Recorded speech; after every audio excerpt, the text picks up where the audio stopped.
right, welcome back everyone to I think our 16th episode of the Fantasy Variation now. Crazy that we're already this far into the season, but man, we got a very, very special episode for you this week. We've got all the members of the fantasy playoffs from the Shovel MITCH League in the house tonight. We got 1 seed Cole, 2 seed Riley, 3 seed myself, 4 seed Barrett, 5 seed Zach, aka Scott Kioski there, and then 6 seed Ryan Elgin, barely getting into the playoffs as well. We also got Colin in the building, though. Unfortunately, he was not able to make the playoffs, finishing as a 7th seed. I think it's your, first time ever missing the playoffs, which kind of sucks the first year we do the podcast. But besides that, how are you doing tonight, my man? Hey, man, I'm good. I'm happy to be here. But, yeah, like you said, it was a little unfortunate not to make the playoffs. But I'm happy for Elgin. Elgin got that last spot over me, so happy for him. That's all I can say. All right. Well, I think we got a jam-packed episode tonight, so probably just get into our matchups from last week. We'll have all 5 to cover. Colin, maybe you just take things away, and then Barrett can chime in as well since you guys played each other this last week. Yeah, sounds good. I'll start us off and then hand it to Barrett. Barrett, I got a couple questions for you. But good to end the season on a win. I needed the win and then some other people to lose. Obviously that didn't happen. Elgin had Josh Allen drop like 55 points. Which secured the win. But hey, we came out with a win in the last week of the season. Had to start Jordan Love. He didn't do too well. He had 15 against the Lions. I was contemplating a bunch of different quarterbacks and it ended up not mattering. So appreciate Barrett for leaving a couple guys in who didn't play this last week. So that was huge. Scored 121 on the week.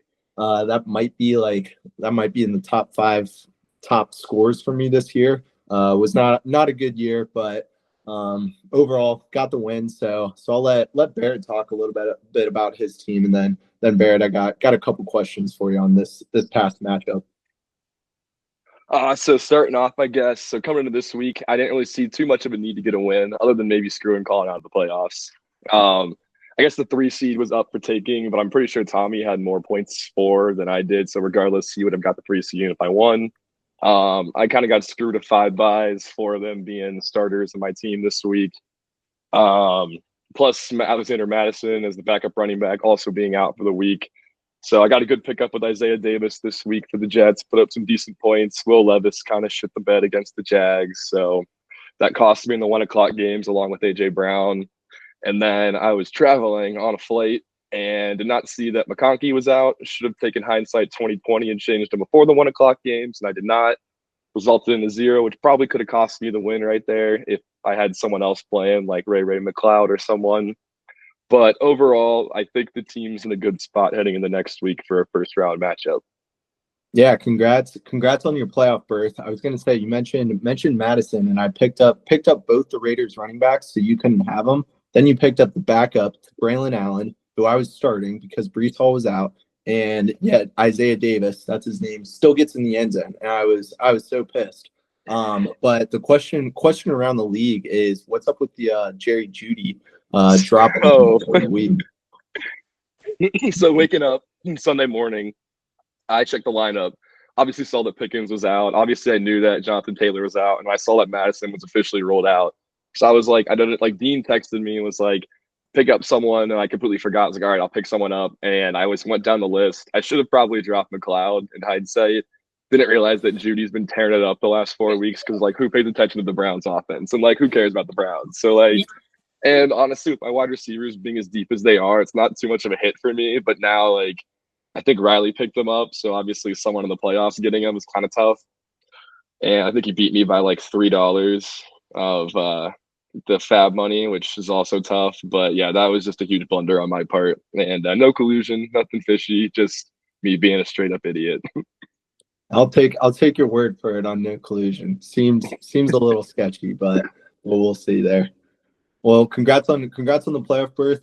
We'll kick it over to Tommy's matchup against Mr. Goldberry. Ended the 5-win streak. Yeah, I don't think I'm going to have a very long recap here. My game ended 157-71, so pretty big blowout there against Dean. We needed a win and a Riley loss in order to get the bye, but Riley will talk about his team in a second. What a good week from his team. So we weren't able to clinch the bye, but I'm really happy with where my team's at. Debo Samuel kind of sucks, which is kind of a red flag going into the playoffs, but hopefully he can turn things around. I'm pretty happy with where my team's at. We'll see if we can get through Elgin, though. He's got a good squad. And speaking of which, I guess I'll just go ahead and pass it over to Elgin to recap his game last week against Nichols to clinch his playoff spot. Yeah, here we go. Again, big victory for me. Was able to screw Colin out of the playoff, which we always love. 2016, a little bit of a revenge. Colin had Doug Baldwin, and he put up 51 on me for me to lose my shot at getting 2 rings in the league. So, real lost that one by 2. But, yeah, Josh Allen went absolutely nuclear. Love that. Got me 51. Honestly, the whole squad did really well. Bijan, Gibbs, everyone but Jaden Reed did their job.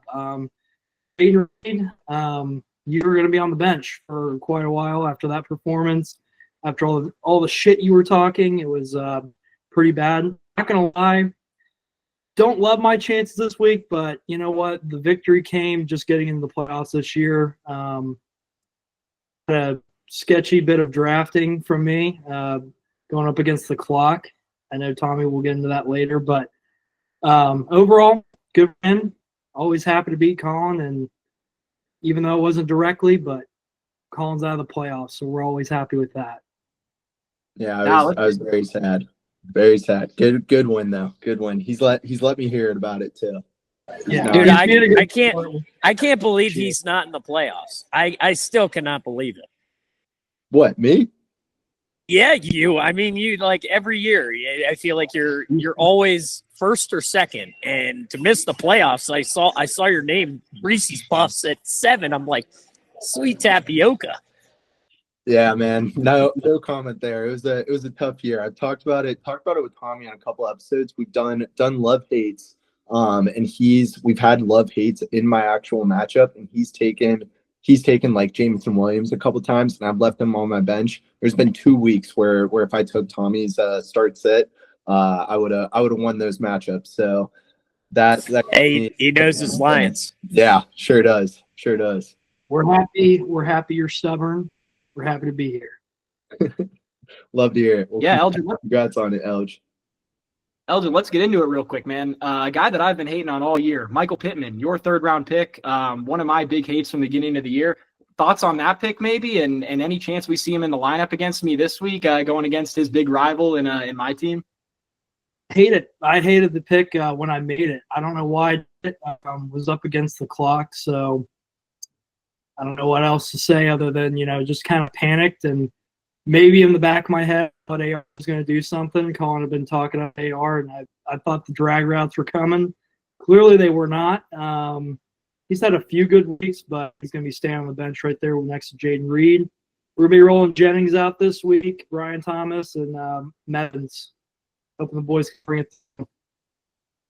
Yeah, hopefully not. But yeah, let's get it over to our 4th matchup from last week. We had 2 guys here playing each other last week, Riley and Zach, both putting up very big scores this week. But Riley with 221.68. Let's talk about that. I think that's the highest score in league history, probably by a decent margin too.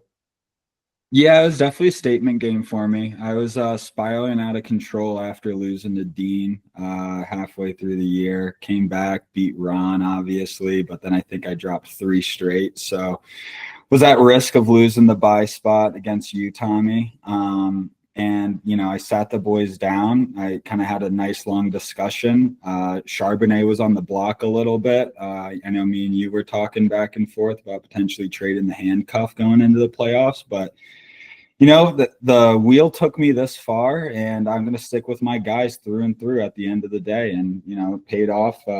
Yost was Bullshit.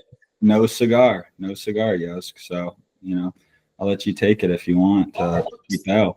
Yeah, so as Barrett alluded to at the beginning of the episode, we were in Florida for a bachelor party, and we woke up Sunday. We were banged up. And, me and Riley were talking, we're playing each other today. And, he whispers something in my ear. He's like, $75, I'll bench your whole lineup. I go, come on, Riley. Like, you got a good team. Like, and I'm a league guy. I'm an integrity guy. And the guy had no faith in his team. And little did I know, Charbonnet was going to drop an old 33 on my head. Jamar Chase, before I looked up, he had 40. And then Sam Darnold throws 5 touchdowns. Kid had no faith in his team, so I don't want to hear it. My team balled out. I'm confident going into the playoffs. Khalil Shakir, Isaac G from the 49ers. That was a hell of a pickup. I spent about 64 FAAB on that. I feel great about my team. I'm benching DK Metcalf this week, which I'm scared about. But, Barrett, you got another thing coming. Be ready. Riley, you're a fraud. All I know is you could have been $75 richer. You see, he admitted it. Hey, well, All I right, don't. Zach, sorry. Yeah, I just want to ask Zach real quick. He says he's real confident in his team. I noticed I was looking at the standings today. It seems like you lost 4 in a row. What are you saying to the guys in the locker room? What are you saying to get them real energized after coming off about a month straight with no win? That's a brutal question, Tommy. That dug deep, but I like it. The guys are putting up points. We're second in the league behind Ron, and we're first in the league points against. So, they're it's like the Bengals offense. They're going out there, they're doing their job, but there's just so much we can do on defense. And we're confident this week. We've made it to the dance, and I'm not overlooking Barrett, but there's a matchup that I'm looking for this year to shake some shit up. Yeah, I love to hear it. Yeah, we asked the tough questions around here, but that's a phenomenal answer. I'm excited to see what you guys can do against Barrett. Colin, was there something you were going to ask him as well? Yeah, I was going to ask. This one's directed towards Riley. Riley was talking about the wheel.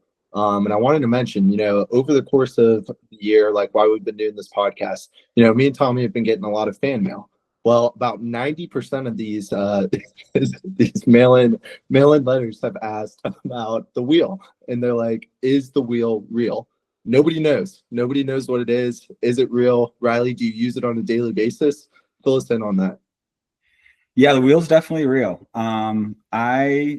As you guys know, I'm usually not a front runner in fantasy. I like to call myself a little bit of a taco buy. And this year I thought about shaking it up a little bit. So for the draft, I used Wheel of Names, no free shout outs, but made a wheel 1 through 5, and I would just spin it. And whatever the number landed on, I would take that pick. And out of the best 5 available, obviously, when it made sense, not taking like a ton of defenses or shit like that. But during the season, I would, if I had a gut position, I would use the wheel. Not as much as what you guys thought, but the draft itself was 100% of the wheel. So, it's got me this far. Well, I definitely wish you good luck in the playoffs if you stick with that strategy. Definitely a bold strategy. So good luck. It's made you here this far. So we'll see how that continues. Well, with that, we got one more matchup to go over. Mr. Ron, the number 1 seed, 13-1. What do you got on your last week's matchup? I think it was just another game par of the course. I mean, this has been quite the season for me. In past years, Ron has been a team that has prided itself on its defense. We won games in the trenches. We would not necessarily put up big scores. We would win maybe like a 95-90 game, inch our way into the playoffs with a 7-6 or 7-7 record, and really win based on waiver wire claims here or there. Had a couple chips back a couple years ago with that strategy, and then we went on a run of huge losses. And then this year is totally different. I mean, every single one of the position groups is absolutely loaded. And Ron is the team to beat this year. And last week was just another example of that. Joe Mixon, Nico Collins, Zay Flowers all out, and we still delivered another win. Look back to week 10 against Riley's squad, and I'm a little disappointed that we could not deliver the undefeated season. But we'll live with that, and I'm looking forward to the playoffs. Tyron Tracy stepped into that flex spot perfectly, and it's refreshing to see McCaffrey. When he goes down, you can just slide another piece in there and get a little 20 piece when needed. So And if we lose another piece, we got Zay Flowers and Cedric Tillman just waiting to slide in. So I think if we can continue to deliver at this rate, Ron is definitely the team to beat. Yeah, I won't lie. I think I saw Ron as a -400 favorite to win it all earlier today on FanDuel. So he's definitely the one to beat. I've been talking with people earlier too. I'm a little concerned with next year's draft. I'm afraid running backs are going to fall off the board like crazy because of your 4 running back strategy you had going on most of the year. So good, very good season. Gotta tip the cap. I'm still upset about the one championship we had a couple years back where you picked up 2 guys off the waivers on championship Sunday and beat me by like 20 points. So it's always going to haunt me. I think I think it was third string Buccaneers receiver picked up and dropped maybe a 25 piece. And Yeah. I think also Green Bay's backup running back, I forget what his name was, but yeah. For some reason, I thought like Jay Ajayi went off too. Jay Ajayi was probably on one of those rosters. Chris Thompson as well. Yeah, you know, Dak Prescott, Zach Ertz, and DJ Moore were there too. James White probably. Yeah, Well. seriously, Chris Thompson. Jack's defense probably. Oh man. Well, Jack's defense probably got me 25 that game. yeah. Jags D was a signature play from Ron back in the day. Classic. But well, good. Congrats to all you guys on the playoffs. I do have a question for the 4 guys playing this week in your next week's matchup. Are there any start sets that you guys are struggling with or like debating on? Maybe Riley spinning the wheel there, or like other people with brains on their heads are making a logical decision and choosing the guy that they think's best. But anyone got any start sits this week? I mean, yeah, I could start. I mean, my last flex position, I have Derrick Henry and Tony Pollard. They're starts in the running back position, but my 2 flexes. I mean, I'm tied up a little bit because I have it's between Malik Neighbors, he's been producing with Drew Lock. I mean, he had 15 points last week on Thanksgiving. DK Metcalf, who hasn't been great, and Khalil Shakir is coming off a career high game. So between those 3, I'd like to open it up for a discussion. Barrett, you can plug your ears since I play you this week, but I'm kind of leaning Shakir and Neighbors for those 2 flex spots. I just want to hear what you guys think. I think as a Lions fan, I 100% think you should play Khalil Shakir. I think this game is going to be very high scoring. I want to say the over-under is 54.5 as of yesterday. It could have probably even gone up since then, which is probably the highest I've ever seen. I expect both teams to be putting up a lot of volume, both on the ground and through the air. Maybe not on the ground for the Bills. They maybe struggle a little more on the ground, and that's where the Lions are more stout. But I expect a lot of yards regardless on both sides of the ball. Man, Neighbors and Metcalf is kind of tough. I think that Green Bay Seattle game also has a chance to be really competitive. So I could see DK having a big game, but man, it's tough to bench Malik Neighbors when he's going up against the Ravens. I mean, you have that great game script as well as them just not having a good pass defense. So man, that's a tough one. I don't see how I could put Shakir and Neighbors on the bench though. So I think the way you have it is what I would do, but man, that is a really tough one. Yep, I completely agree, but you'll see DK with 30 on my bench. I'm just telling you now. Oh, yeah. The 1 week on this pod where I hated him, I think he finished with like 29 points. It was the wide receiver too. So I don't really have a lot of good luck with saying bench DK Metcalf. So take that with a grain of salt. Yeah, that's how it always works. But no, I agree with Tommy with the Detroit. But then Neighbors, man, dude, the Ravens. I feel like we've loved like 7 guys this year playing against the Ravens. I mean, they just bleed passing yards and receiving yards. So, well, who's starting, who was declared the starter today? Who? It is Tommy DeVito. So I'm worried. I'm worried.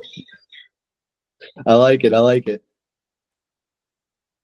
How about anyone else? Like Guys, anyone else got anything? I was going to say, I definitely got one this week. I'm really struggling with this one, and I guess this is assuming Garendo plays. I think if Garendo's out, I'm going to be playing Patrick Taylor Jr. Unfortunately, or fortunately, I don't really know if I feel good about that, but it's just going to be a decent matchup, and he's going to be the starting running back on the Niners, so he's going to have to be in. But assuming Guerrero does play, I'm deciding between Debo Samuel and Isaiah Pacheco, which is kind of disgusting. Debo Samuel's max score in the past month is 6.1. So the bar is not very high for his scores so far. But this Rams matchup is just exactly what you would want. And I was actually thinking about trading Debo earlier this year, but his playoff schedule is just unbelievable, going up against the Rams, Dolphins, and Lions to close it out. So that's why I've kept him all this time. So I feel like I got to play him. And then as for Pacheco, he's got a really tough matchup against the Browns. So I feel like I should be playing Pacheco, but I think I'm leaning Debo right now. We'll see if it pans out or not. It's probably really risky, but you got to risk it for the biscuit to win the title. So I think I'm going to ride Debo if need be, but I'm very nervous about it. Riley, you got any insight on Browns defense against running backs? What do you think there? We're god awful. So, dude, the Browns defense is actually number 1 this year against the run, according to PFF. So it is a very tough matchup for Pacheco. I want to say they're also top 10 in least amount of points given up to running backs. PFF hasn't been watching ball games like I have, though. they make me have heartburn at the age of 24. So take that. Tommy, I'd say, I mean, Guerrero, he didn't practice yesterday. He didn't practice today. So I mean, with a game tomorrow, I don't see him playing. And I would go with the 49ers back at home. I mean, you put Guerrero in there, he had 96 yards, 137 total. And 2 touchdowns. I mean, you gotta start Taylor. Yep, I agree there. If Taylor's starting, I'm definitely playing him. Well, I guess, if Guerrero's out, you might not have to worry about your start sit either. You might just be able to put DK Metcalf in there and not have to have a heart attack. Yeah, I was hoping you did mention that. It looks like Kenneth Hey, Walker's on question. your bench. Tommy, is he tracking to be back on Sunday? Kenneth Walker, is that who you said? Yeah. I think with him playing Sunday night, I've kind of just ruled out playing him. I don't know if I really have the luxury of waiting on him. And also with Charbonnet having a big game, I don't really know if they're going to thrust him back in to a workhorse role. So you can call me crazy if you want for already kind of ruling out Kenneth Walker, but I don't think I'm really considering him to play in my lineup this week, especially against Green Bay, who has a pretty good run defense. I want to say they did pretty well against the Lions on the ground. It felt like Jared Goff was throwing the ball a lot, so they were really effective against the run, in my opinion, as well. I mean, it seems like any running back who's in that role, though, has the potential to completely pop off. So, I mean, it might be worthwhile waiting just to see. The problem is, though, I feel like they might not decide until 7 o'clock on Sunday. All my guys I think are going to have played by then, except for Justin Jefferson, who I'm not pulling out. So I think my hands might be tied, especially with a couple guys on Thursday. So it's kind of a sucky situation, but yeah, there's not really a good answer, especially with Kenneth Walker too. I think you should play him. Great analysis, Elgin. But yeah, what about you? You have any start sits you're thinking about this week? Honestly, no. After Jaden Reed's disastrous performance, I can't even justify even looking at it. Maybe a 3rd-round pick and Michael Pittman. I do like him against Denver. He's been getting a lot of corner routes lately, and they play a lot of runs, so I like that. Outside of that, not really. I think Mevins against the Chargers, they play a lot of zone coverage, so I like Mevins against those kind of matchups. A lot of high points, a lot of PPR points, a lot of yards. That's what I'm really looking at. And then, honestly, Brian Robinson, you're really excited about his matchup this week. That's kind of the only thing I'll say, just because the Saints are just so weak at the linebacker core. I mean, running the ball, I think, should be really easy. They don't guard the pass very well. Those are kind of just the big points I have for my lineup. Outside of that, if anyone puts up a 0, I think I'm dead in the water to you. Hey, I'll tell you this much. You can't go wrong starting Colts players. This week, they're due, man. Richardson going nuts. Michael Pittman. I think you got 80 Mitchell, or maybe Barrett's got 80 Mitchell. Yeah, he's going for 15. Alec Pierce, 2 bombs. Colts are going off this week. So I like how you say, he's going for 15. He's projected 5, man. I will say the only thing I have 3.6. 3.6, yeah. I am making a risky play this week, playing the Bengals defense. Don't know why, but everybody, I had Seattle. I don't like that match against Green Bay. Then I have the 49ers against the Rams. Rams are looking for a playoff spot. They both are. See a lot of points in that game. I don't know what the over is going to be. Probably in that 45 range. Probably going to hammer that. So I just think hopefully good old Lou Adarumo can pull out another miracle and keep it under 20 for me. Maybe a pick. Fair. Good old Fair. Cam Taylor Britt bringing it home to his baby mama, right? Oh boy. Well, here's another question I got for specifically Riley and Cole. You guys rooting for anyone to win this week? You hoping to face a specific person, or you think you're getting the job done no matter what? I mean, if Elgin's starting Bengals defense, I hope I'm playing him next week, not Tommy. Tommy kind of has his shit together, so I'll say that, and I'd love to put WVU into the ground just one more year and just bury him. So then hopefully I'll be seeing Ron in the playoffs or in the championship. Yeah, I haven't looked too closely at the matchups, but I don't think I'm rooting for either team in particular. I think whoever comes and wins, I think you just got to take care of business regardless of who wins. So it's just unfortunate that you landed on that side of the bracket and had to play me in the next game, I think. I want to be there. I want to be there. All right. I don't know. 6 and 8, dude. It's destined. Barrett, stop. I'm destined. I'm destined.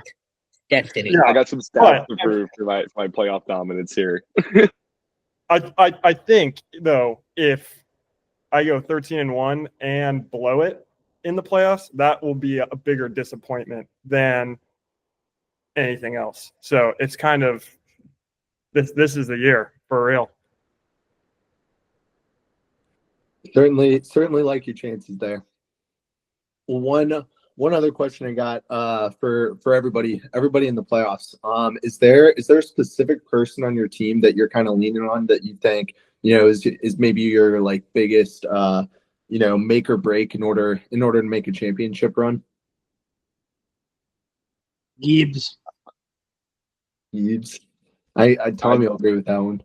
What are you worried about I'd say with Gibbs, though? Gibbs is – I don't even think he's put up single digits all year. I feel like you can just always count on him. You know what you're going to get out of him. What do you think? He needs to be putting up like 30 or what? No, I need a solid performance out of him. I'm not asking for a ton. I need probably a touchdown. I'd say, I don't know, anywhere from 3 to 4 receptions would be nice. That's going to come with some yards. I'd say, he's projected 17.2. Be happy with right around 16. I like the matchups, but I don't know. I like your team a lot better than mine. Obviously, I'm 6 and 8. Probably shouldn't be here, but thank God Colin doesn't listen to you, right? Exactly. Dude, with Gibbs, I think against the Bills, whatever he's projected is too low. I think he said 17. I think this is going to be an absolutely massive game. I think on my side, it's going to have to be surviving Jahmyr Gibbs or some of those other matchups like Bijan Robinson against the Raiders. Like, I think your running backs are in a really good spot to give you a good advantage this week. And for my team, I feel like I've got a bunch of like crappier no-name players like Rico Dowdle. He's starting for me. He's been good of late, but he's playing the Panthers. I'm throwing Adam Thielen in there. I think he's kind of like a must start at this point, but the guy I'm kind of looking at, I already talked about earlier, is Deebo Samuel. With his playoff matchup and how bad he's been playing lately, for a 5th-round pick, he's got to be turning it on right now for us to be able to make a championship run, because he's one of those guys that can really put up those big scores with some of those other guys. You're never getting that out of them. No, I agree. It'll be interesting what they do against the Rams. Air it out. Maybe hit up Juwan Jennings a little bit. We love that. Deebo just comes at you so many different angles. It'll be interesting how to work him into the game plan. But just depends on what the Rams want to take away. So they want to take away that intermediate, or do they want to take away Deebo and taking shots and getting the screens out? Yeah, totally agree. And with the performance that Juwan Jennings had last time against the Rams, shout out to him. He was on my team when that happened. They better be focusing in on him, because he terrorized them last time. What was it, like 11 catches for 200 some yards? So I hope they got all eyes on him this week. Yep. Barrett, were you gonna say something about one of your players? Yeah. So I guess for me, two guys in particular, Jonathan Taylor is one. Needs to get in the end zone. Absolutely needs to get in the end zone. He's had a lot of yards last couple of weeks, putting up minuscule points, 12 to 15. Needs to get in the end zone. That is a must, especially against a Denver defense who's been pretty solid, stout all year. And so that's gonna be tough first round matchup. Another guy is AJ Brown. Going against a tough Pittsburgh defense this week is going to be tough because Jalen Hurts, I don't know what his issue is. Starts the seasons off amazing and then slowly dies down as the year goes on for the last two seasons, it seems like. And I know he's dealt with injuries all year long, but he, like last week, I think he put up 8 points, and like that's not cutting it for being a first round draft pick caliber wide receiver and being wide receiver one. And so he needs to perform in order for my team to do well. I think the rest of my team is solid all the way around. It's just those two guys. If they can handle business, my team should be fine. Hey, well, I'll tell you what, Jonathan Taylor's due, man. He's getting in the end zone. Richardson, I'm going to call it right now. He's not going to get in the end zone. He almost does every week, but he's not this week. Jonathan Taylor, he's your boy. But I was going to say, Ladd McConkey, dude, I think he could be a league winner as well as Terry McLaurin. Both those guys I've loved. They've started heating up at the end of the year. And I think if your team gets hot especially with those two guys, if they put up 25 points, which I really think they could in the next couple weeks, you could be looking at some wins. I think as long as Ladd stays healthy, he's a game changer. The only issue with him is he's a big kind of Cooper Kupp style wide receiver, or he'll rack up catches, rack up yards, but seems to miss finding the end zone, and that's just an issue surrounding just the Chargers' offense in general. Red zone efficiency is porous. Their offense in general, like their defense is elite, but if they can figure that out and get him in the end zone, then he'll be a game. I think next year he'll be a stud for sure. All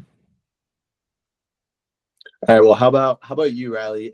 Is there anyone on your team? I'm looking at your team, man. This team, I can't believe this team has a bye. Jamar Chase is your whole team, man. I got a little bit of the injury bug. I have no idea what I'm gonna do with my flex or two flexes here. I feel like I got to do Jerry Jeudy, and at one point since I spent so much fab on him. I think a lot of it, as much as I hate to say it, is going to come down to Njoku and Jeudy. If they can both get in the end zone one or two times, Jamar's going to do his thing. Kyron's going to do his thing. If Aaron Jones can get in at one point, I think then I'll be in a good position. I do like how I have some options in the quarterback position. I can go Darnold or Russie Russ, which, sussy for Russie over there with Yosk. So I like having a little bit of flexibility there. I have no idea how I made it this far either, to be honest.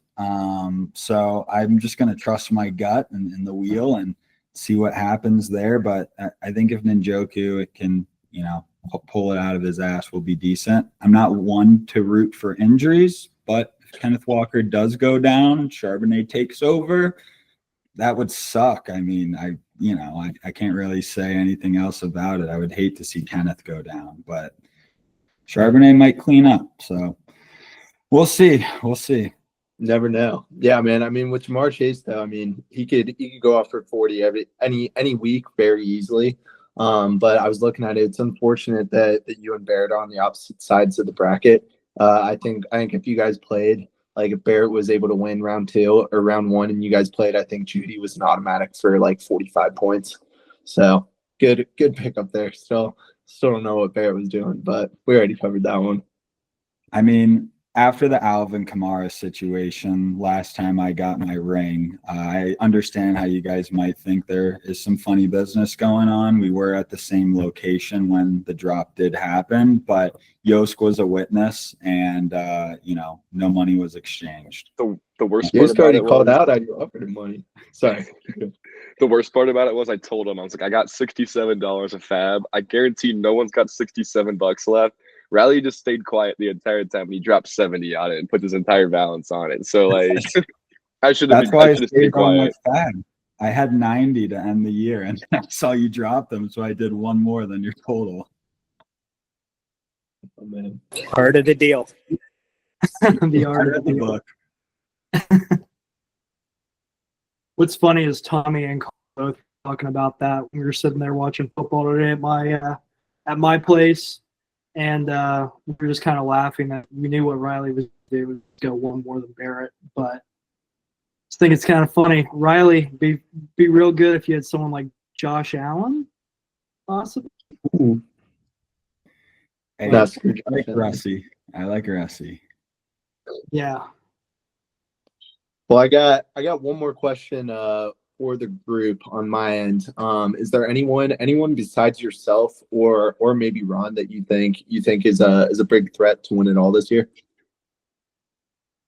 I think just to bring up one team, we already kind of talked about Riley's team. Having Jamar Chase on your team, I feel like is just so beneficial. Like any given week, he's got a ceiling that no other player in this league has, and we just saw it on full display this last week playing against Zach. He put up almost 50 points, and that's not the first time he's gotten close to 50 or eclipsed it this year. So I feel like having that piece is just so crucial, and that's something that none of us have. And then kind of to build on what Riley said about those two Browns guys, Njoku and Judy, it's really good for him that he got a bye this week. I saw they're playing the Chiefs, which is obviously a tough matchup for really any player because they got such a good defense and all their games seem to be so low scoring. But these next 2 weeks, I just looked and the Browns have the Bengals and the Dolphins, which I think are going to be two phenomenal matchups for him.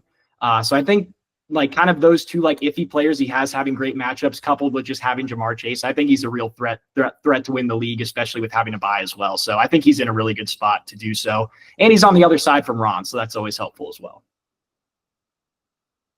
I'll ask this question. I'll about go Jamar. out. Oh, sorry. Go ahead, Elge. I said I'll go out if I do win this week. Bengals D will not be making a return. Fair. Well, Elgin and Barrett, do you see any risk of Jamar not playing like maybe next week or the week after if Riley were to get there? I mean, they're not technically out of the playoffs yet, but they're very close. So I don't know. I don't think they would bench him or they're not playing, but I sincerely doubt it as a Bengals fan, just because like he's having like a career season, like leading the league in pretty much yards. I think it either is for touchdowns or very close to it.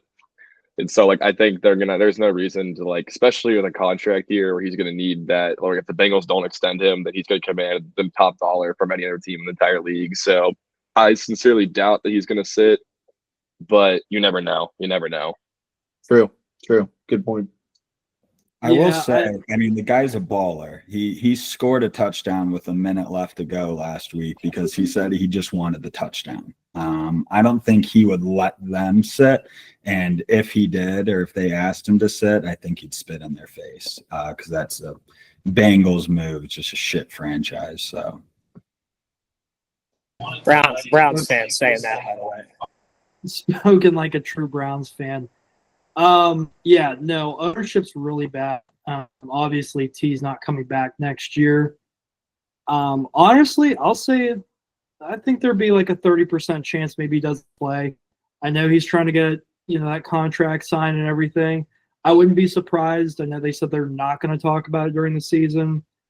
I think that's a little bullshit. I think they've got to start trying to get something locked down right now, especially after the comments Burrow made. So I don't know. There's to lose on his end from sitting out, honestly. I mean, everyone sees the talent out there. The numbers are kind of just bullshit at this point. We all kind of know what he's going to go for, especially like against the Browns and Dolphins. I mean, those are kind of irrelevant games. We're out. I think we have a 3.9% chance to make the playoffs. And I mean, we've been dead since that Chargers game. So it doesn't really matter. Wouldn't be too surprised, but I'm not going to say I'm like over 30% thinking that that's going to happen.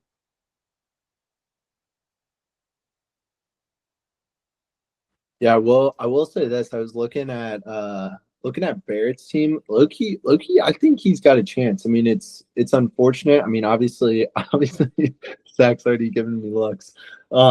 Zach, he's got to get through Zach, which will be difficult, but I like a lot of his guys that could just go off at any point, like Lamar. And I mean, I already mentioned Terry and Ladd. But like if AJ Brown and JT can go back to themselves, I mean, if this can get taught, watch out. Not shitting on Zach's team, but yeah, I think Barrett could maybe make a run here. One little thing I'll say is as long as George Pickens gets healthy and my full team is like is fully performing, I think we can make a run. And I'll say I've had 4 top 3 finishes in the league, and I've only beaten or broken 8 wins one time, or even 7 wins one time, I think. So my team's a scrappy team that goes from 500 and goes to the championship. So like, you never know. You never know.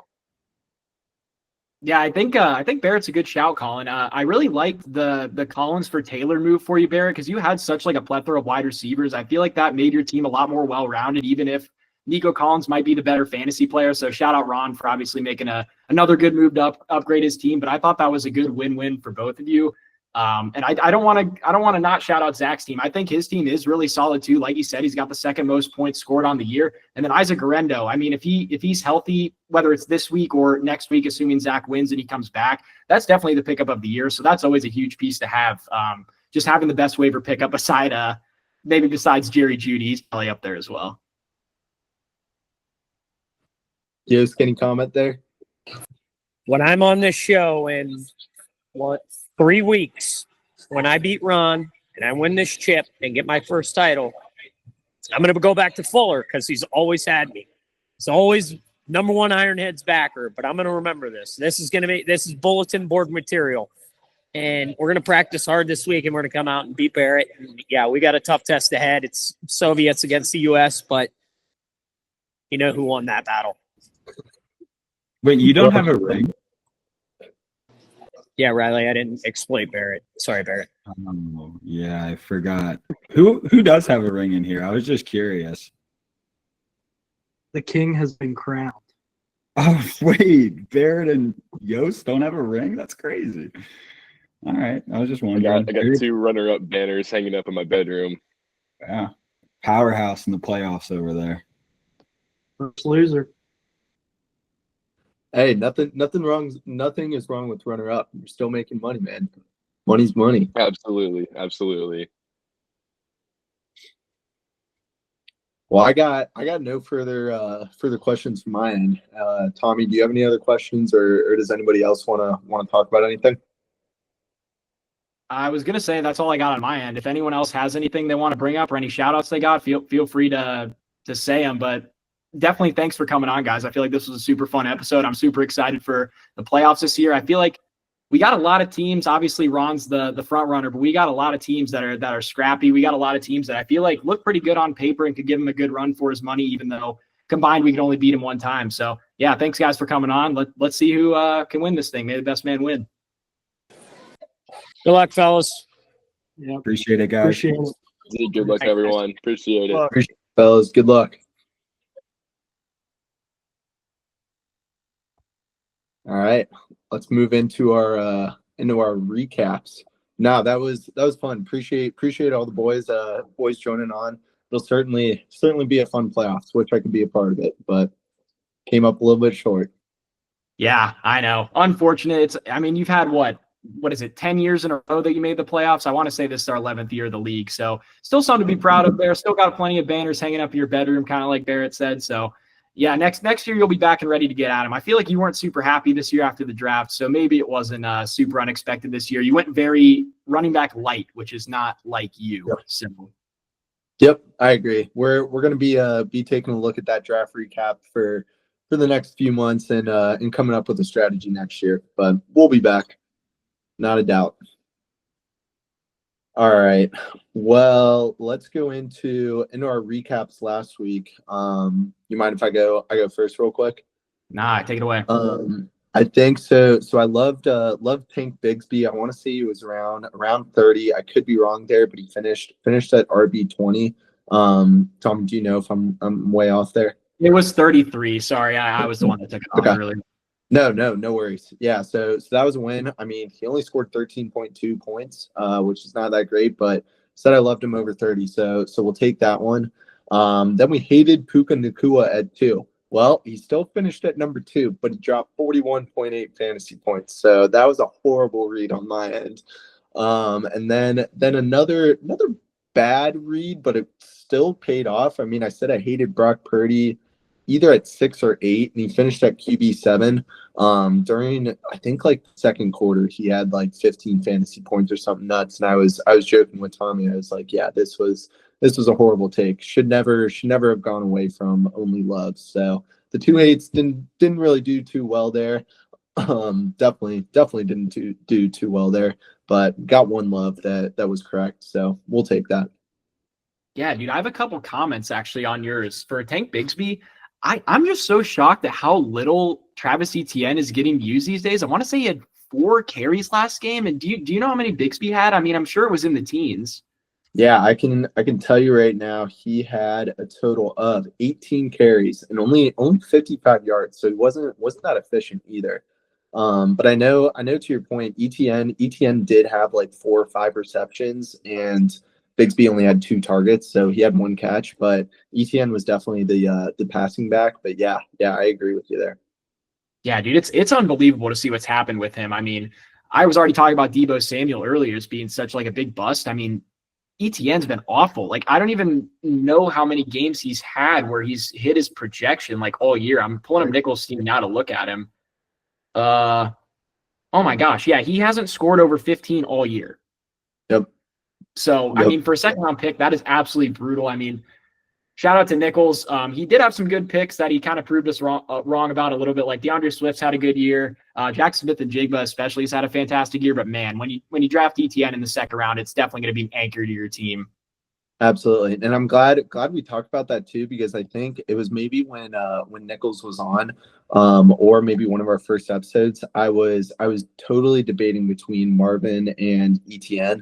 Obviously Marvin hasn't done that well. But I was almost mad at myself for not taking ETN there, especially with not having a ton of running backs that have been good this year. But I can't be too mad at myself there, looking at what ETN's done this year. So yeah, and I read something earlier this week saying like the worst busts in fantasy aren't even like the injuries, it's the people who just suck, like that you have to play every week. So like a Debo or an ETN, like I took Pacheco in the second round, but at least like he's telling me, hey, I'm not going to score any points this week. For ETN, right, he's like projected 13 points and then he gives you like 2. So those are always the one that's brutal. So that sucks for Nichols. And then the other one I was going to say, oh shoot, what was I going to say? Oh yeah, I think for Puka Nacua.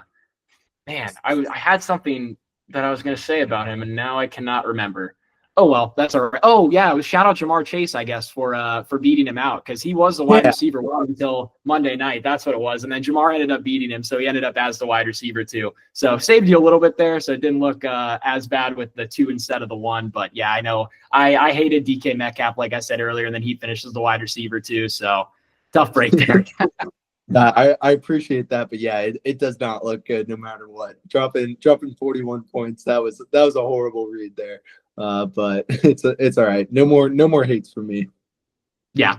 All right, I guess I'll swing it over to mine. Speaking of no more hates, we had 3 loves last week, obviously. I'm really mad that Kenneth Walker didn't play this week because, man, we had a chance to have a dominant week on this thing. If he would have played and even put up like a fraction of what Charbonnet put up. Walker obviously didn't play, so he didn't hit his love, but Charbonnet finishes RB1 with 38.3. So you got to think if Walker played, he was going to get a good chunk of that. So unfortunate there, but my other 2 loves did end up hitting. Tucker Kraft against Detroit. He was the tight end 15. He finishes the tight end 8 with 13.1. And then Isaac Garendo, obviously, this one felt free last week, loving him at running back 21. He finished as running back 2 with 22.1 points. I'm sure wherever Patrick Taylor is, he's going to be way too low. So if we were doing love hates this week, I probably would have been all over him if Garendo were to sit out and they actually updated the list afterwards. But we're not doing him this week, so we will not have to worry about that, I guess. Yeah, definitely. I mean, I feel like I know we talked about it earlier. I mean, Patrick's got to be a must start in my opinion if Garendo's out. I mean, I guess I haven't totally looked at your lineup, but yeah, I mean, these 49ers running backs just seem to do pretty well. And then Tucker Kraft too. Didn't he? I could be wrong. I think he dropped a touchdown like one of the first drives or maybe in the first quarter. Could be way off, but good read there, I guess is what I'm saying. He could have even had more. It's not ringing a bell to me. Was he maybe the receiver on the ball that Jordan Love like way overthrew? I remember we texted about that. I think that might have been him. So it wasn't a drop, but it was like, yeah, it was like a wide open touchdown. So he could have even had a bigger day. But I'm very glad that you didn't catch that. So yeah. Yeah, there you go. Can't be too mad. But yeah, that was it because I was following Jordan Love real closely because I wanted him to go off obviously for my fantasy team. But yeah, Kraft was wide open, like right around the goal line, and he just threw it like 5 feet over his head. So what are you gonna do? Yeah. Oh, actually, real quick before we move into our best bets, I did want to ask. We already kind of talked about it earlier, and I was going to bring it up like during this time when we had only the two of us here. But what do you think about Kenneth Walker this week? He plays on Sunday night, so I was talking about my start sits. Like, is he even someone you're like trying to get in the lineup this week, coming off the big Charbonnet game and going up against a decent defense in the Packers? What do you think there? Honestly, not really. I mean, the Packers defense isn't bad at all, and like I feel like they made a ton of great plays like the last couple weeks, but especially in the run game, like they've been pretty good. And like it's like with Kenneth, like who do you not start? I mean, Chase Brown's got a good matchup. He's been killing it. Dowdle has a great matchup against Carolina. And he's been pretty decent. You already mentioned Thielen, how he's been going off, and he might be a must start in lineups too. So I don't even think you try and force him. I mean maybe with Debo. I don't know. That's so tough. But like you run into the issue of if Kenneth doesn't play, you're kind of in trouble there. Yeah, that's what my thinking was. I feel like if there was maybe someone on Sunday night that was like I could survive if he has to play, I might think about it. But I don't have anyone playing after 4 o'clock on Sunday. So I feel like there's really no good options with Charbonnet on waivers. It's not like an opportunity is going to open up for someone else. So yeah, I think I've kind of limited my options now for that last spot to Taylor, Debo, and maybe Pacheco, but I really don't like throwing him in either. I don't think. Definitely. Yeah, I think your best option is to root for Grando not to play, and then you can plug in Patrick and not have to worry about Debo. You already know if Garendo doesn't play, though, Debo is going to end up being like the lead back for the team, and Patrick Taylor's just not even going to play. Oh, for sure. Yeah. Either way, no matter what happens, you're going to hate yourself tomorrow at about 11:30. So good luck. Good luck to you. Yeah, maybe I'll just have to skip the game and so I don't cry in the middle of it. That might be my best course of action. Yeah, you might have to just wake up Friday morning and check the box score and hope keep your fingers crossed and hope it's good. Exactly. Oh man. Well, let's go into you good going into best bets now? Yeah, I can do mine real quick first. Shout out the Buccaneers. We're 2-1 now in the last 3 weeks, betting on -6.5. It was a little bit sweaty, I want to say, going into the fourth quarter, but once it got to the end of the game, I don't think it looked as close as it actually was. I forget what the final was, but I want to say it was pretty sweat-free once we got later into the fourth quarter. So shout out to them for covering. I felt like that one was going to hit no matter what. The Dolphins, though, I also thought was going to hit no matter what, and they almost lost this freaking game, and they should have if the Jets would have been better at clock management. Did you see that, like, at the end of the game where they threw it? It was third down and something. Like, if they would have just thrown it into the middle of the field and then kicked the field goal, like, there would have been no time left for the Dolphins. But instead, they're like, yeah, let's throw a fade to Devontae Adams. He catches it and goes out of bounds. So the clock stops, gives the Dolphins enough time. They score and win in an OT, but obviously in overtime, they don't kick the extra point. So they won by 6, and it was 6.5. So a little unfortunate there, but they were lucky just to not lose that one. They played terrible in that one. Dude, it was horrible. I have no comment. Jets games, I think I just got to stay away with, or stay away from. I mean, obviously I've had Breece Hall issues all year. Rodgers is horrible. The Jets are just stinky in general. But yeah, that Dolphins one is going to kill, or it's going to hurt for a while. I ended up taking it and I put a little bit more than a unit on it. And then they got to overtime. I'm like, they can't even cover this spread. Like, I mean, I would have just rather the Jets outright win, but that's just me. So good play with the Buccaneers though. Keep them going. Yeah, we don't have them this week. And actually, I want to say too, I almost took the Vikings last week as a best bet, and then I almost took them again on Sunday to cover their 6.5 against the Falcons. I should have known. NFC North, when you play out of division, that's what happens, and I'm learning my lesson for this week, so a little foreshadowing there. Sadly, going to have to pick a team that I don't like, but I think it's going to be a good play. I got you. Well, I'll recap mine real quick. We'll start with the Thursday night special. No more Thursday night specials. Jaden Reed, we already talked about it, 0 yards. So horrible play. Yeah, no more comment on that. We'll take the L. But then Chargers +4. Big win. I even called it to a couple people. I was like, or maybe it was my dad. He's like, yeah, I'm gonna take Chiefs money line, and I was like, I'm on Chargers +4. I'd love them to cover, but I was like, you know what? I'm not gonna convince you off Chiefs money line because they find ways to win. Little do we know, they kick they kick the field goal as time expires, get the doink, and they keep on winning. So we might be revisiting some Chiefs games here later on. Little foreshadowing at the best bet, but I'll let you kick it off because I think you got a few more best bets for me or for us this week compared to me. Yeah, so I think this might be the last time we do best bets on the year. So I'm about 3.39 units down. So if I were to hit on 4 bets that are about even money, I would be positive. So this week I decided let's go for broke and let's go with 4 bets. The first 3 of them, I guess I'll just kind of lump together since you only have 2 of them. We can go back and forth. I've got 3 favorites on the road this week. So I've got the Commanders -7 at New Orleans at -118, and the Packers -2.5 at Seattle at -118. And then I want to say the Bengals, when I placed this, were -4.5, but I think the line's moved already. But regardless, I took their alt line at -6.5 at Tennessee. So I guess I'll talk about the Commanders first. This one's also a line that's moved a little bit, but Derek Carr is not supposed to play. So I kind of just expect the Commanders to run away with this one, even with being on the road. And then they're also coming off with a bye. So I think that'll also be an advantage for them. I think them winning by a touchdown should be no problem. And it was at 7.5. It was at 7 and now it's at 7.5. So I was happy to get it with the tie odds in there as well. I don't know if you can even really take -7 anymore, but I got it in there when I could. So I was happy to do so to get that instead of -7.5. The Packers at Seattle, I alluded to a little bit earlier. But I just think when NFC North teams have played other teams this year, they kind of, what does that Lions shirt say? Fuck around and find out. That's kind of what happens when any team plays someone outside the NFC North out of the 3 of us. So I like the Packers to win this one. I didn't think 2.5 was too crazy for them to cover. I will say Seattle's been playing some great football of late. I want to say they've won like 4 of their last 5, something like that. So they've been fantastic, but they haven't been playing anyone like the Green Bay Packers. So I think they're going to win this one fairly handily. I think 2.5 should be no problem. And then the last one's the Bengals -6.5 at Tennessee.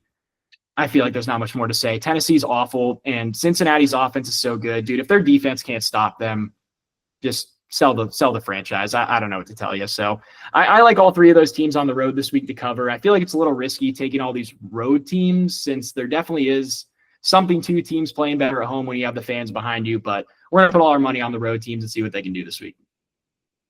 I got no comment on the Bengals. I might be staying away from that one just because of their defense is just so freaking bad, and they just find ways to lose games. It seems like this year. Obviously they covered against the Cowboys, but I mean that one was even a little bit of a sweat too. Still mad at that. I had Cowboys +5, so that whole punt was very, very frustrating to me. But with the Commanders and Packers, I mean, both these teams are kind of on the verge. I mean, Packers have 1 game up on the Commanders, but they're still right on the verge of that wild card spot and like the 6th seed making the playoffs. So love both these teams in general. I mean, I've been all over the Commanders this year. Obviously a big fan of Jaden Daniels, but then the Packers as well. It's like this team, at the beginning of the year, I was like, this team could potentially be a Super Bowl team. I'm not going to say that, or I'm not going to disagree with myself there. I still do think they could potentially be a Super Bowl team. But seeing where they are in the standings right now and with how good the Lions have been, it's going to be a long road for them. But I'm always trusting Jordan Love, so I like those picks. Yeah, I just want to say too on the Packers. Yeah, I definitely think they're Super Bowl contenders, and I think if you left the game from last week of Lions versus Packers and think anything different, then you're definitely just wrong. I mean, I know the Lions had so many defensive injuries, but the Packers played probably like one of the worst first halves that you could even imagine for them, and they still only lost this game by 3. And if Dan Campbell didn't have testicles the size of Earth, then maybe they would have won that game or gotten into overtime. So I think they're a very good team, and yeah, I think Seattle's good too, but I think should be no problem for them for a Super Bowl contender going up against a team that I don't think is a Super Bowl contender. And it really hurts me every time that it comes out of my mouth saying that the Packers are Super Bowl contenders, but they certainly are. They got a good team on both sides of the ball. Absolutely. Well, I'll be rooting for you there. I'll be taking those 2 as well. But my first pick kind of hinted towards it. We're going to go with the Browns +4 versus Kansas City. Obviously, we've seen this year. I mean, Kansas City's on like a 7-game losing streak against the spread, so that worries me a little bit. They might be due. But besides the point, it's like I just feel like they can't win a game by a lot. I mean, last week they just clinched the division, so they only have one loss, maybe 2 losses. I could be wrong there, but they're looking pretty good. And it's just like this Browns team. Like, how do you get super fired up for this? I mean, I love Jameis. He's been playing quote unquote all right. I mean, if he can get out of there with no pick sixes, that'd be awesome. But I kind of just anticipate kind of a real low scoring, like 17-16 game. Not saying the Browns are going to win this. They might, but I like the number, especially with the +4. You get a little breathing room there. So maybe the Chiefs walk it off on a field goal again, but I expect the Browns to keep this close. Yeah, dude, I feel like that you can't really argue with a bet like this. I mean, I feel like I said the same thing last week. Like, everyone plays their best game against the Chiefs. And I was actually just looking at the NFL point differentials from this year. The Chiefs are 12-1, and they're 11th in point differential. They have a point differential of 56 this year, and another 12-1 team, the Lions, theirs is 183. So that kind of just shows like how low the margins are in these games that they're winning. So I feel like arguing the Chiefs side of a spread is going to be a hard thing to argue. And I wouldn't doubt that 7-0 streak you said that they're on for the last 7 weeks against the spread. I feel like I'd be more surprised if they weren't 0-7 against the spread the past few weeks. I think I said 7-0. I meant to say 0-7. So yeah, I'd be surprised if they covered one in that span if you said that. Yeah, I got you. And going along with it, I don't have the graphic pulled up, but I know in 1-score games. So it was some graphic, and it was like if you reverse the outcome of 1-score games and give the record, the Chiefs would have like 4 wins this year. Like, it's something ridiculous. They're always in close games.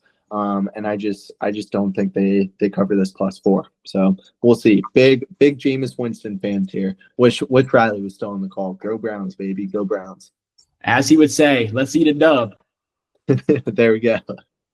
All right, I guess, yeah. I went over to my last one, and I wasn't going to do a third best bet until I realized how close I was to being even on the year. So hopefully this one doesn't bite me in the ass. But we got the over in the New England at Arizona game. It's at 46.5, and it's -104. The reason I like this especially is I feel like when the Patriots play a team with a subpar defense, I feel like it's always high scoring because the Patriots have a decent offense with Drake May in there now, but their defense is pretty bad, which is something you don't see out of the Patriots too often, but it is the case these days. The Patriots' last 3 games, they played the Rams, the Dolphins, and the Colts, and the over 46.5 would have hit in all of them. They've allowed 25 or more points to each of the teams and also scored 15, 22, and 24 themselves. So they're still putting up decent points, and they're just giving up a crap ton of points. So I think with the Cardinals, they have an improved defense, I feel like, than what people thought coming into the year, but it's still definitely not a defense you're going to be afraid of, and I don't think it should be a defense that Drake May has a problem with. And then I expect Kyler Murray to just have his way with this Patriots defense like a lot of teams have had here in the past few weeks. So give me the over in this one. I think it's been a while since I've taken an over-under, but this one was definitely speaking to me compared to some other weeks. Definitely. I mean, Kyler's definitely been playing well over the past few weeks. I'm not gonna lie, I don't know what my record is. I feel like I see Cardinals games a lot. Maybe going back to last year too. And I'm like, yeah, this game's going over, and then they'll score like 13 points. So that's just me. Maybe I'll stay off it for you, or maybe I'll bet the under, and that'll give you some good luck there. But I am very much rooting for the Cardinals in this one. I've got a future with the Patriots under 4.5 wins. So they're at 3 right now, and their schedule gets real tough. So need them to lose this one. I know that has no effect on the over under, but just putting that out there. So we'll root for you. Cardinals win 30-27. Yeah, I love it, man. I love that pick. And I actually just read your next best bet, and I cannot believe what this line's at. So I'm just going to let you take it away with this last one. Yeah. I'm almost cracking up reading it. Yeah, here we go. We got Derrick Henry over 100.5 yards at -115. Yes, his line is 100.5. He's playing the Giants. Giants give up the 3rd most rushing yards to opposing running backs. in the league. I think that, I mean, the Ravens are like 16-point favorites or something ridiculous. I honestly think Derrick Henry hits this line in the first half. I know that's super bold, but I mean, the Giants are horrible. They're going to run the ball. The Ravens are that dominant. Henry's been great all year. So I'm taking it 100.5. It's massive. I am somewhat concerned. Maybe they get in the fourth quarter. They're up 3 or 4 touchdowns and they don't play them. But like I said, I still expect him to get this. I'm hoping for a first half cash. I know that's insane, but I really like him to go over this rushing yard total. Yeah, I think it's hard to argue with this one. I was trying to pull up Lamar's stats, but I'm having a hard time finding his attempts per game. But like, I just don't see him throwing more than like 15, 20 passes in this game. I think the spread's 14.5, 13.5, something like that. So 2-ish touchdowns. Like, they're not going to be throwing this ball. I think the only problem, like you said, with this is like if he gets pulled out before he gets there. Like, I think if he plays all 4 quarters, this is probably a lock. But we'll see if they need him to actually stay in there. And I think this should be no problem. Hey, give me 3 quarters and maybe a first quarter like bust one for like 50 yards. I'll be a very happy man. That's what I'm calling. We'll see how it goes. I would not count that out for the King. Well, very good, very good. Well, I don't have any more best bets. I just want to throw this out there. I mean, so my record is obviously very poor. I was looking at my one of my betting app tracks like my bets across the year. And it said I've missed 205 parlays by 1 leg this year.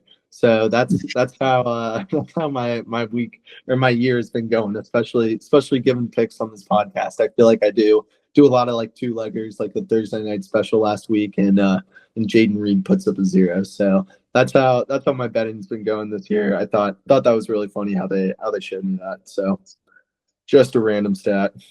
Yeah, that's crazy to think about. And yeah, I'd probably be in the same boat with my units on this. I think I had like 3 weeks in a row where I had a perfect record. So that has really saved me so far this year, dodging a few landmines for about 3 weeks or so. So yeah, hey, it's never too late. Let's get a few units back here. Absolutely. And note to self for next year, no Thursday night games, no prop bets and Thursday night games, especially running backs. But we'll especially running back receiving yards, especially. yeah, that's a no-go. But I think that covers everything for me for this episode. You got anything else?